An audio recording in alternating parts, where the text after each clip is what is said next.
قومی ترقیاتی تعمیراتی کام جو یہ کروا رہے ہیں نا، اس کے اوپر انہوں نے 3675 ارب روپے کا بجٹ رکھا ہے جی۔ سول انتظامیہ کے لیے انہوں نے 1071 ارب روپے کا بجٹ رکھا ہے جی۔ میرے سامنے بڑی ایک لمبی لسٹ ہے، اس میں ایک ایسا نقطہ آپ کو بتانا چاہتا ہوں جس کو دیکھ کے ہنسی آتی ہے۔ بے نظیر انکم سپورٹ کے لیے انہوں نے رکھے ہیں جناب، اللہ بھلا کرے، 838 ارب روپے۔ ذرا غور فرمائیں، یہ 838 ارب روپے میں سے صرف اور صرف 10% پیسے لوگوں کو جائیں گے، 90% یہ لوگ کھائیں گے جنہوں نے یہ پرووائڈ کرنے ہیں پیسے۔ ہمارے ملک میں سب سے بڑا فراڈ جو ہو رہا ہے وہ بے نظیر انکم سپورٹ کے اوپر ہو رہا ہے۔ آپ کو پتہ ہے اس پہ ہم نے بڑی تحقیق کی۔ جن حقداروں کو یہ پیسے ملتے ہیں نا، فرض کریں 10-12 ہزار ملتا ہے کسی کو 3,000، میکسیمم لوگوں کو ملتا ہے 3,000، 5,000، 2,000۔ اور یار کون لوگ ہو تسی ہے؟ اس سے کیا بنتا ہے؟ ایک دن کا خرچہ یہ، اور لائنیں لگی ہوتی ہیں بیچاری بیوہ خواتین کی، جو مجبور اور لاچار لوگ ہیں ان کی لائنیں لگی ہیں۔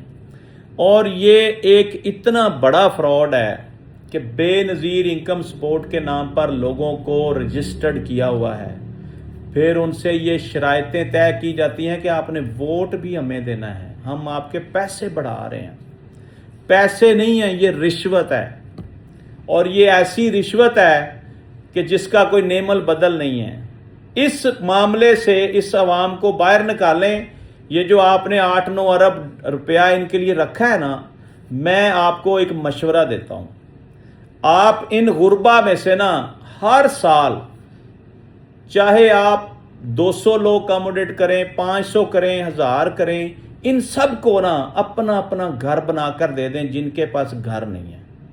ان سب کو 3-3 مرلے 5-5 مرلے کا گھر دے دیں جو کرائے دار ہیں، جو جھگیوں میں رہتے ہیں۔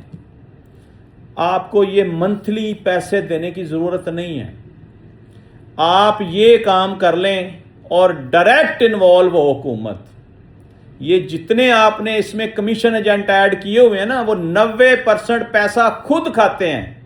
یہ نااہلی اور نالائکی کی سب سے بڑی مثال ہے۔ آپ نے تو بجٹ سے یہ پیسہ کاٹ لینا ہے، آپ نے تو رکھ لینا پاس، اور پھر اپنی مرضی سے بندر بانٹ ہوگی۔